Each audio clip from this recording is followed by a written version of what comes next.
দিলীপ ঘোষকে রাজ্য সভাপতি করার দাবি অনুগামীদের নিয়ে বৈঠক করেন দিলীপ ঘোষ। বুকে দিলীপ ঘোষের ছবি দেওয়া ব্যাজ পরে কর্মীরা আসে, দিলীপ ঘোষকেই সভাপতি চাই স্লোগানও দিতে থাকে। সেই ছবি আপনারা দেখতে পাচ্ছেন। দিলীপ ঘোষকে আবারও রাজ্য সভাপতি করার দাবি উঠল তার অনুগামীদের তরফে।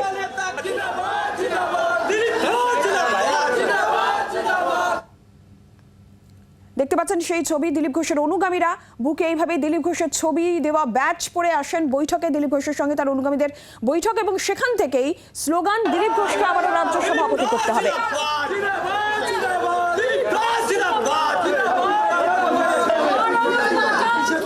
মৌমিতা চক্রবর্তী টেলিফোন লাইনে রয়েছেন আমাদের প্রতিনিধি। মৌমিতা, কাল বঙ্গ বিজেপির গুরুত্বপূর্ণ বৈঠক, তার আগে এই ছবি।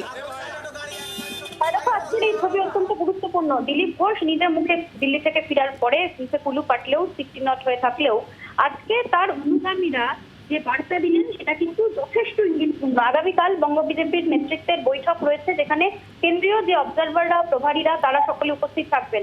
এবং তার আগে দিলীপ ঘোষ আজকে প্রথমে গেলেন বিধানসভায়, তারপর লেনের দপ্তরে তিনি এলেন, যেখানে দেখা গেল যে তার অনুগামীদের বুকে দিলীপ ঘোষের ছবি দেওয়া ব্যাগ, তাদের সাথে ঘন্টা খানেক বৈঠক করেন তিনি। এবং তারপর তিনি যখন বেরিয়ে আসেন তখন স্লোগান উঠলো, হামারা নেতা কেসা হো, দিলীপ ঘোষ জেসা হো।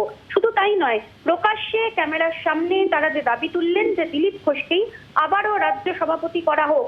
দিলীপ ঘোষ শুধু ব্যাকে রয়েছেন এমনটা নয়, দিলীপ ঘোষ রয়েছেন প্রত্যেকটি কর্মীর হৃদয়ে, সেই বার্তাও তারা দিলেন। এবং এই বার্তায় যথেষ্ট ইঙ্গিতপূর্ণ, যেখানে দিলীপ ঘোষ অনুগামীরা তারা যে মন্তব্য করছেন যে দিলীপ ঘোষকেই ফের রাজ্য সভাপতি হিসেবে তারা দেখতে চান। তারা মনে করছেন নেতৃত্ব থাকলে এই ঘটনা ঘটতো না।